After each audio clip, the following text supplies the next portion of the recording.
Une campagne de distribution de moustiquaires vient d'être lancée dans le district sanitaire d'Abidjan. 4 millions de moustiquaires imprégnés seront distribués au total. Comment réduire le taux d'analphabétisme chez les jeunes filles en Afrique? La fondation Olusegun Obasanjo tente de répondre à la question. C'était au cours d'un panel. Le président malgache refuse de partir. Hier, les députés avaient voté à une large majorité sa destitution. Bonsoir à tous et merci de vous informer sur LTI 2. Mais avant, évoquons en images les 50e assemblées annuelles de la Banque africaine de développement. Elles se sont ouvertes officiellement hier ici à Abidjan. La rencontre coïncide avec le retour définitif du siège de la BAD en Côte d'Ivoire. Pour le cinquantenaire de l'institution, un dîner de gala a été offert par le président de la République, Alassane Ouattara. Les assemblées annuelles de la BAD seront marquées par l'élection demain du nouveau patron de l'organisme. Aujourd'hui, c'était le grand oral devant le Conseil des gouverneurs des 8 candidats à la succession de Daniel Kaberuka.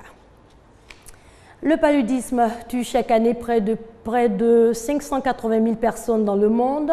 Le moyen le plus efficace pour éviter de contracter la maladie reste la moustiquaire. À ce propos, une campagne de distribution de moustiquaires imprégnés vient d'être lancée dans le district sanitaire d'Abidjan. L'opération est à sa deuxième phase. La campagne va s'étendre sur 5 jours et 4 millions de moustiquaires seront distribués. Guillaume Zéret et Herman Yamien. La Côte d'Ivoire en marche vers la CSU, couverture sanitaire universelle, adoptant ici la décision prise par l'Assemblée générale des Nations unies en 2012 qui souligne que la santé est un élément essentiel du développement international. Mais pour arriver à cette qualité de soins, il faut d'abord bien comprendre les concepts assurance maladie obligatoire ou couverture maladie universelle et couverture sanitaire universelle. Les acteurs de la santé sont donc en formation pour une meilleure harmonisation. Les gens entendent AMU, entendent CEMU, entendent CSU ou même CUS et se disent mais qu'est-ce que ça veut dire?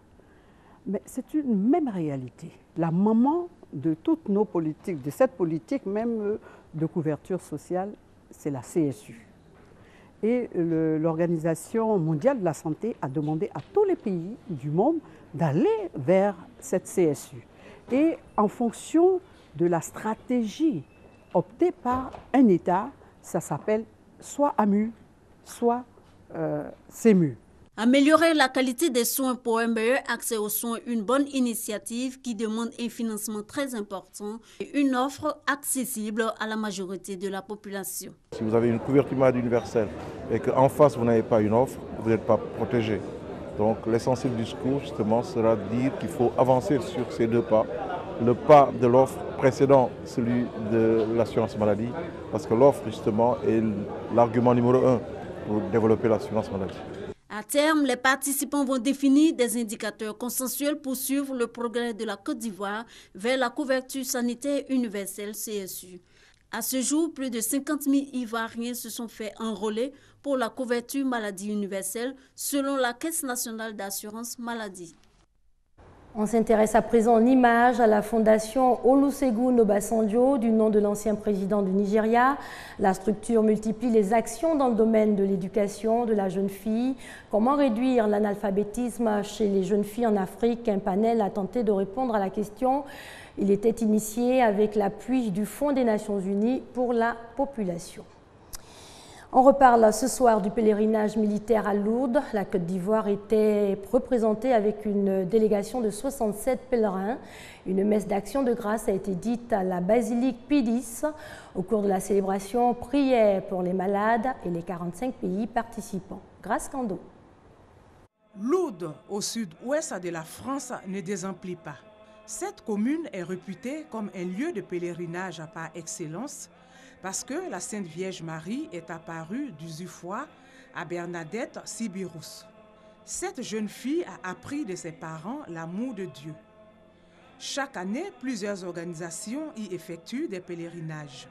Ce 57e pèlerinage militaire international a regroupé plus de 12 000 pèlerins venus de 43 pays, dont la Côte d'Ivoire. Cette rencontre a été marquée par une messe d'action de grâce à la basilique Pie X de Lourdes.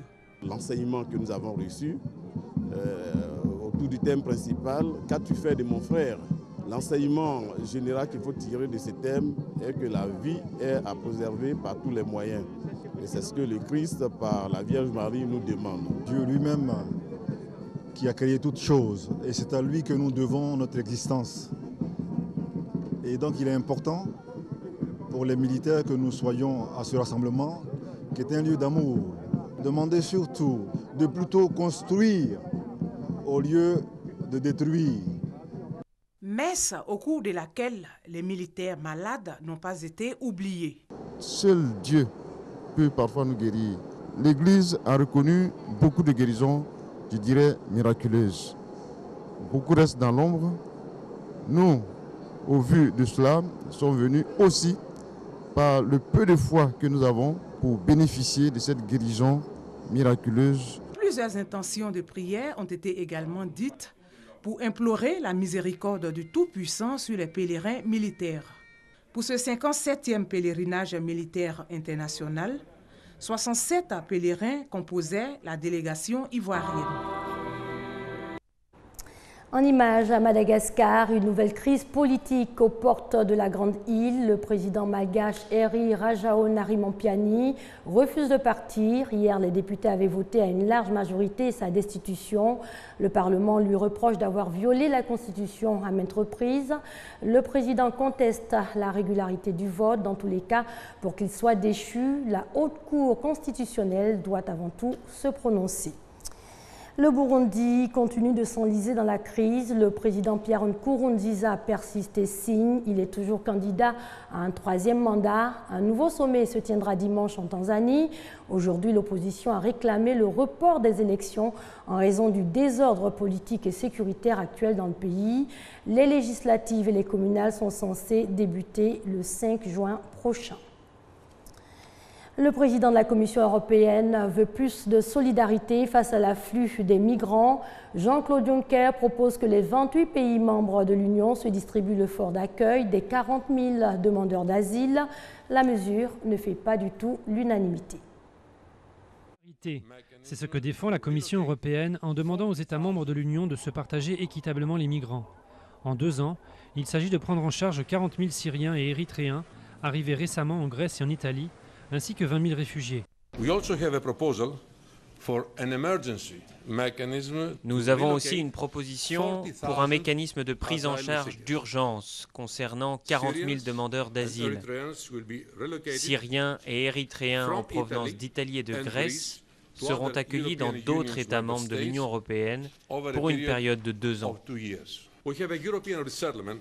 Nous avons un programme européen de prise en charge de 20 000 personnes qui ont un besoin évident de protection internationale. Venant de pays hors de l'Union, ils seront pris en charge au sein des États membres de l'Union européenne.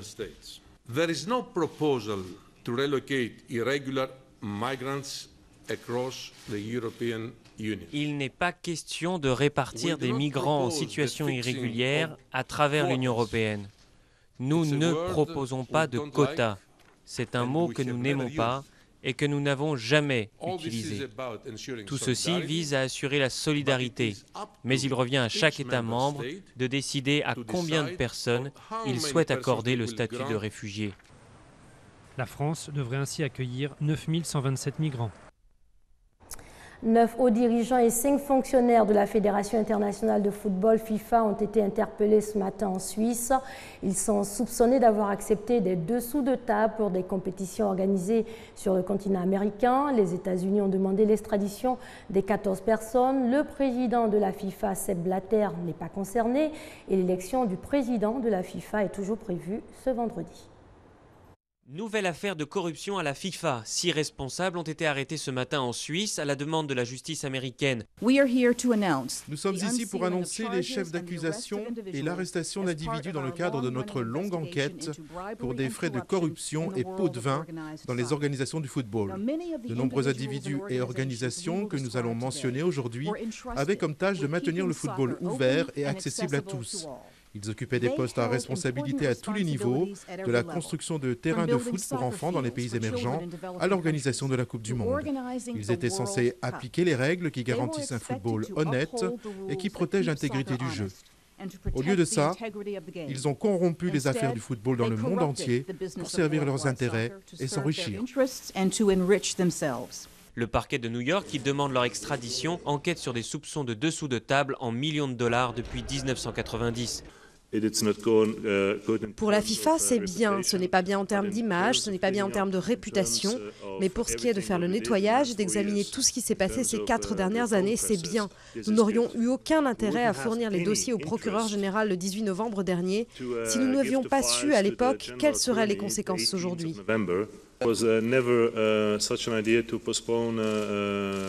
Il n'a jamais été question de reporter le congrès ni l'élection. Comme je l'ai dit auparavant, l'un des événements n'a rien à voir avec l'autre. Nous maintenons le programme que vous connaissez. L'élection aura lieu comme prévu.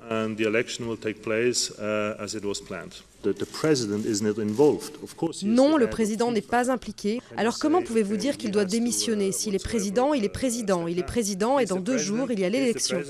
Si les 209 membres de l'association le réélisent, alors il sera président pour les 4 prochaines années. Un coup de filet spectaculaire à 2 jours de l'élection à la présidence, où Joseph Blatter brigue un 5e mandat. Son seul adversaire, le prince Ali, parle d'un jour noir pour le football. Ce rappel, avant de terminer, les 50e assemblées annuelles de la Banque africaine de développement se sont ouvertes officiellement hier, ici à Abidjan. La rencontre coïncide avec le retour définitif du siège de la BAD en Côte d'Ivoire. Pour le 50e de l'institution, un dîner de gala a été offert par le président de la République, Alassane Ouattara.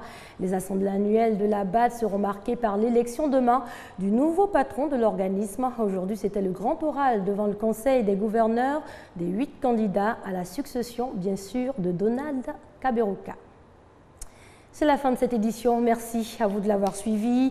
Excellente soirée sur les antennes de l'RTI, la marque du service public.